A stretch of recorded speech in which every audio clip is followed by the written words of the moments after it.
یہ کتاب قربانی کے فضائل اور مسائل حضرت مولانا مفتی عبد الرؤف سکھروی صاحب دامت برکاتہم مفتی صاحب دارالعلوم کورنگی کے ہیں. یہ وہاں رکھ دیجیے کتاب نہیں ہوتا. یہ کتاب لے لینی چاہیے, بہت فائدہ ہوگا انشاءاللہ تعالی. بہت سستی کتاب ملتی ہے. حضرت عبداللہ بن عباس رضی اللہ تعالی عنہما سے روایت ہے کہ رسول اکرم صلی اللہ تعالی علیہ وسلم نے فرمایا, کوئی دن ایسا نہیں کہ جس میں عمل صالح اللہ تعالی کے یہاں ان ذی الحجہ کے 10 دنوں کے عمل سے زیادہ محبوب اور پسندیدہ ہو. جب ہم پڑھتے تھے نا وہاں, اب یہاں پہلی دفعہ پڑھا جا رہا ہے, جب ہم وہاں پڑھتے تھے تو بعد میں کتاب کے بعد کبھی کوئی سب ہم نے تو پہلی دفعہ سنا. یہی تو ہماری غلطی ہے کہ ہم پہلی دفعہ سنتے ہیں. اللہ تعالیٰ جس کو توفیق دے رہے 30 سال, اب رات کو بیانات سنتے سنتے رات کو میسج ایک آیا کہ 25 سال میں پہلی دفعہ ہمارے یہاں قربانی ہوگی. 25 سال میں. 25 سال کیا ہوتے ہیں؟ جن کو اللہ توفیق دے رہے ہیں وہ شکر کیا ادا کریں کہ ریا کر کے جانور لیں جا کر. اخلاص 25 سال میں پہلی قربانی کر رہے ہیں. کتنے اولادیں سیکھتے ہیں, ماں بہن بہو بیٹیاں سیکھتی ہیں, گھر میں بڑوں کو بتاتے ہیں ارے ہمارے پر قربانی ابھی واجب ہے ہی نہیں, حالانکہ 3 4 نصاب والے بیٹھے ہیں وہاں گھر کے اندر. نہیں گوشت حضرت نے فرمایا شرم آنی چاہیے, گوشت لے لیتے ہو قربانی نہیں کرتے ہو. کتنا یعنی کہ دوبارہ سن لیں. حضرت عبداللہ ابن عباس رضی اللہ تعالی عنہما سے روایت ہے کہ رسول اکرم صلی اللہ تعالی علیہ وسلم نے فرمایا, کوئی دن ایسا نہیں ہے کہ جس میں عمل صالح اللہ تعالیٰ کے یہاں ان ذی الحجہ کے 10 دنوں کے عمل سے زیادہ محبوب اور پسندیدہ ہو. آگے سنیے گا. صحابہ رضوان اللہ علیہ مجمعین نے عرض کیا, یا رسول اللہ کیا جہاد بھی ان ایام کے عمل کے برابر نہیں؟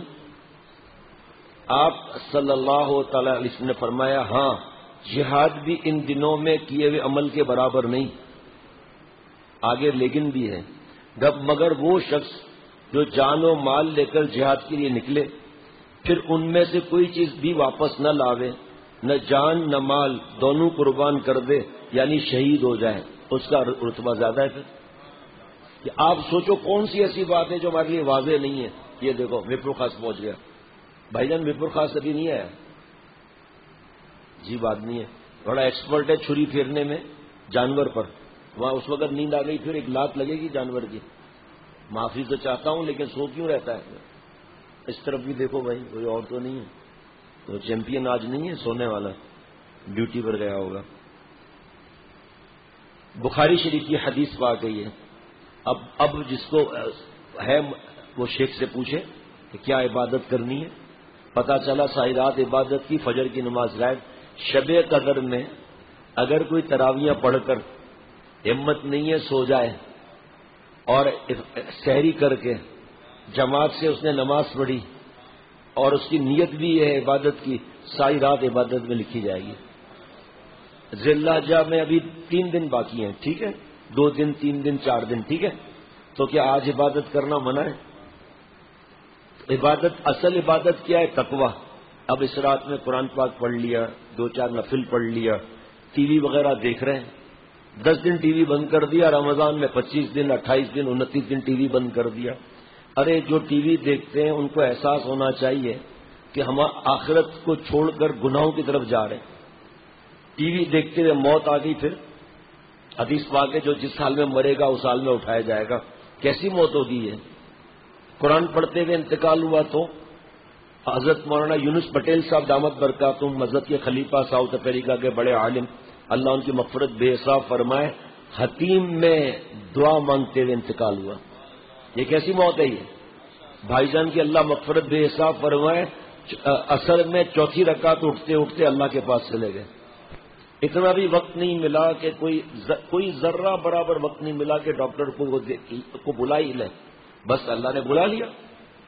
یہ کیسا اللہ کے پاس جانا ہوا. اپنے بچوں پر رحم نہیں کرتے, اپنے بچے تباہ ہو جاتے ہیں فلمیں دیکھ کر بیچارے بچپن سے ہی. تو بڑے کی پکڑ ہوگی, چاہے وہ ابا ہو, چاہے اماں ہو, چاہے دادا ہو, چاہے دادی ہو, چاہے چاچی ہو, چاہے پھپھا ہو, چاہے کوئی بھی ہو. خود گناہ کبیرہ کر رہے ہیں اور بچوں کو برباد کر رہے ہیں، اور گھر میں نحوست پھیلا رہے ہیں، گانے کی وجہ سے، تصویروں کی وجہ سے، فلموں کی وجہ سے، نیوز چینل کی وجہ سے گھر میں نحوست پھیلا رہے ہیں۔ اور ایک حضرت فرماتے تھے تصویر لٹکانے والا ایک ہوتا ہے، فلم لگانے والا ایک ہوتا ہے، ٹی وی سی آر لانے والا ایک ہوتا ہے، کیبل لگوانے والا ایک ہوتا ہے، سب کو تباہ کرتے ہیں اپنے حرام شوق کی وجہ سے۔ اور اصل میں ٹی وی جو دیکھتے ہیں اور کہتے ہیں کہ ہم نیوز چینل دیکھتے ہیں، اصل میں ان کو آنکھوں کے زنا میں حرام مزہ ملتا ہے۔ ابھی ایک صاحب آئے تھے، پہلی دفعہ آئے تھے، وہ غرفت السالکین میں یہ بیان کر رہا، ہنسی بند نہ ہو اس کی، ہاں ہاں ہاں بالکل بالکل، بیچ میں ایسے ایسے کر رہا تھا، بالکل کسی اور شہر سے آیا تھا۔ میں نے کہا بھائی نیوز چینل اگر بڑھیا بتائے اور دانت نکلے ہوئے ہوں، گال پچکے ہوئے ہوں، تو کوئی نیوز چینل سنے گا؟ ہنسنے کا بالکل صحیح۔ میں نے کہا اور سنو، اگر فلم میں 100 سال کے بڈھے اور بڈھیاں ہیں اور حرام کاریاں کریں تو کوئی دیکھے گا؟ جوتا مار کے ٹی وی توڑ دے گا کہ ہٹاؤ کیا پروگرام ہے یہ۔ تو اپنے مرنے کی فکر نہیں ہے، نامحرم بے حیا زانیہ عورتوں کو دیکھ کر خوش ہو رہے ہیں، اور اپنے بیٹے اور بیٹی کو، بہو کو، بہن کو، بیوی کو، ماں کو، پوتے کو، پوتی کو، نواسے کو، نواسی کو برباد کر رہے ہیں۔ اور قیامت کے دن توبہ نہیں کیا تو گردن پکڑی جائے گی، یہ گناہ جاریہ ہوگا پھر یہ۔ اس لیے عبادت بھی اعتدال کے ساتھ کرنا ہے، اور بھائی تہجد پڑھے، اشراق پڑھے اور سارا دن تلاوت ذکر کی، شام سے ٹی وی پر بیٹھے ہوئے، یہ عبادت ہے؟ جو عبادت کی وہ تو ختم ہو گئی، اس کا نور تو ختم ہو گیا۔ اور یہ کیا عبادت ہو رہی ہے؟ اور ایک آدمی ان دنوں میں، احمد فراز، میرپور قاضوی سو رہا ہے، میرپور قاضوی سو رہا ہے، آیا ہے 3 دن کے لیے اور سو رہا ہے ایسا جیسے 50 دن کے لیے آیا ہے۔ تو تشریح میں حضرت مفتی صاحب، مفتی عبدالرؤف سکروی صاحب دامت برکاتہم فرماتے ہیں کہ اس حدیث پاک میں ماہ ذی الحجہ کی ابتدائی 10 دنوں کی بڑی فضیلت اور اہمیت بتائی گئی ہے۔ اللہ جل شانہ کے نزدیک ان 10 دنوں میں کیا ہوا نیک عمل اتنا محبوب اور پسندیدہ ہے کہ سال کے باقی دنوں کا کوئی عمل اتنا محبوب نہیں۔ سال کے تمام دنوں میں ان 10 دنوں کے نیک اعمال سب سے زیادہ مقبول اور محبوب ہیں، یہاں تک کہ اللہ تعالیٰ کے راستے میں جہاد کرنا، جو اسلام میں چوٹی اور سر کا مقام رکھتا ہے، وہ بھی ان ایام کے اعمال کے برابر نہیں۔ البتہ جس شخص نے جان اور مال دونوں راہ خدا میں قربان کر دیے تو اس کی یہ ایثار و قربانی اور شہادت اللہ تعالیٰ کے نزدیک ان ایام کی عمل نیک کے برابر پسندیدہ ہو سکتی ہے۔ لہذا ان مبارک دنوں میں اللہ تعالیٰ کی اطاعت، دیکھیے کیا آیا پہلے نمبر پہ، اطاعت۔ آگے نا بات صاف ہو گئی؟ اطاعت اور بندگی بہت لگن سے کرنی چاہیے، اور غیر ضروری دنیاوی علائق سے ہٹ کر۔ کیا مطلب؟ ایسا دنیا میں مشغول ہو جانا یا غیبت کر رہے ہیں، مذاق مستیاں چل رہی ہیں ان مبارک 10 دنوں میں۔ آپ کو پہلے بھی حضرت کا ملفوظ پڑھ کر رات کو سنایا تھا، رات والی مجلس میں سنایا تھا کہ ان چیزوں میں پڑھ کر اپنے آپ کو تباہ کرنا، اللہ سے دور ہو جانا۔ اور حضرت نے فرمایا تھا کہ ایک گناہ ہو رہا ہے شعبان میں یا رجب میں، اور وہی گناہ رمضان میں ہو تو، اسی طرح وہی گناہ ان 10 دنوں میں ہو تو، اسی طرح حضرت نے فرمایا کہ ایک گناہ گھر میں ہو رہا ہے، ایک وہی گناہ مسجد میں کر رہا ہے کوئی، وہی گناہ کوئی خانہ کعبہ اور روضہ رسول صلی اللہ علیہ وسلم میں کر رہا ہے، تو کیا سب کا گناہ کا سزا 5 نمبر ملے گی؟ حضرت نے فرمایا کہ مکان کا بھی فرق ہے، اس کا مہینوں وغیرہ کا بھی فرق ہے، دنوں کا بھی فرق ہے، عید کی رات ہے، قربانی کی رات ہے، یا وہ دوسری عید ہے، یا شب قدر ہے۔ شب قدر کا گناہ اور شب برات کا گناہ اور عام دن کا گناہ برابر تھوڑی ہو جائے گا۔ اگر نیکیوں کی بارش ہے تو پھر ٹیلی ویژن اور ایسے بے پردگی اور یہ گناہ زبان چلنے کے، اس کا بھی تو ایسا ہی معاملہ ہے۔ تو فرمایا کہ ان غیر ضروری چیزوں کو چھوڑ کر ہمتاً باری تعالیٰ کی یاد میں مشغول ہونا چاہیے۔ ذکر اور فکر، تسبیح اور تلاوت اور دیگر معمولات یومیہ میں کچھ نہ کچھ، دیکھیے ہمارے بزرگوں نے اعتدال سکھایا نہیں سکھایا، اطاعت اور بندگی سکھائی، اور کچھ نہ کچھ اضافہ کر لیجئے۔ جو شیخ نے بتایا ہے 4 تسبیحوں کو، قرآن پاک کی تلاوت کو، اس مناجات مقبول کو، روح کی بیماریاں ان کا علاج یا اصلاح اخلاق پڑھنے کو، اس میں کچھ اضافہ کر لیجئے، کام بن جائے گا۔ کچھ اضافہ کر لیں، کام بن جائے گا۔ رات کو یاد دلانا بھائی، رات کو یاد دلانا، رات کو بھی یہی پڑھنا ہے۔ حضرت ابن عباس رضی اللہ تعالی عنہما سے روایت ہے کہ رسول اللہ صلی اللہ تعالی علیہ وسلم نے فرمایا، اللہ تعالیٰ کے نزدیک عشرۂ ذی الحجہ سے زیادہ عظمت والا کوئی دن نہیں، اور نہ ان دنوں کے عمل سے اور کسی دن کا عمل زیادہ محبوب ہے۔ لہذا حضور صلی اللہ علیہ وسلم فرما رہے ہیں، لہذا تم ان دنوں میں تسبیح و تحلیل اور تکبیر و تحمید کثرت سے کیا کرو۔ تشریح میں حضرت فرماتے حضرت کا ایک علم عظیم ملا ہے، تکبیر تشریق جو ہے وہ بھائی آپ لوگ یاد دلاؤ، ہاں صرف نہ کرو، سو نہیں، بہت ضروری ہے یہ بتانا آج رات کو۔ انہوں نے کہا الحمدللہ پرنٹ آؤٹ بھی رکھا ہوا مل گیا الحمدللہ، کہ جو تکبیر تشریق ہے اس کا مطلب کیا ہے اور کس نے کیا جملہ کہا۔ یہ تکبیر تشریق تین اللہ کے پیارے جو ہیں ان کا ہے، ایک حضرت ابراہیم علیہ السلام کا، ایک حضرت جبریل علیہ السلام کا، اور ایک حضرت اسماعیل علیہ السلام کا۔ مزہ آ جائے گا انشاءاللہ تعالیٰ اس کو پڑھ کر انشاءاللہ تعالیٰ۔ اور بھی دعا کریں، تلاش کروا رہا ہوں، کچھ تاریخیں مل گئی ہیں تو اس دن حضرت والا نے کیا اعمال کے لیے کیا نصیحتیں فرمائی، اور ایسے ایسے مسائل یہ کبھی سنے ہی نہیں۔ میں نے کہا بھائی مسائل تو میں بیان نہیں کروں گا، مجھے صرف وہ چیزیں نکال کر دے دیں، اب دن کم رہ گئے ہیں۔ تو تشریح میں حضرت مفتی عبدالرؤف سکھروی صاحب دامت برکاتہم فرماتے ہیں، تسبیح، تحلیل، تکبیر، تحمید دینی زبان کے خاص الفاظ ہے۔ تسبیح سبحان اللہ کہنا، تحلیل اللہ الہ الا اللہ کہنا، تکبیر اللہ اکبر کہنا، اور تحمید الحمدللہ کہنا مراد ہے۔ یہ بہت مبارک کلمات ہیں، احادیث میں ان کے بڑے فضائل آئے ہیں۔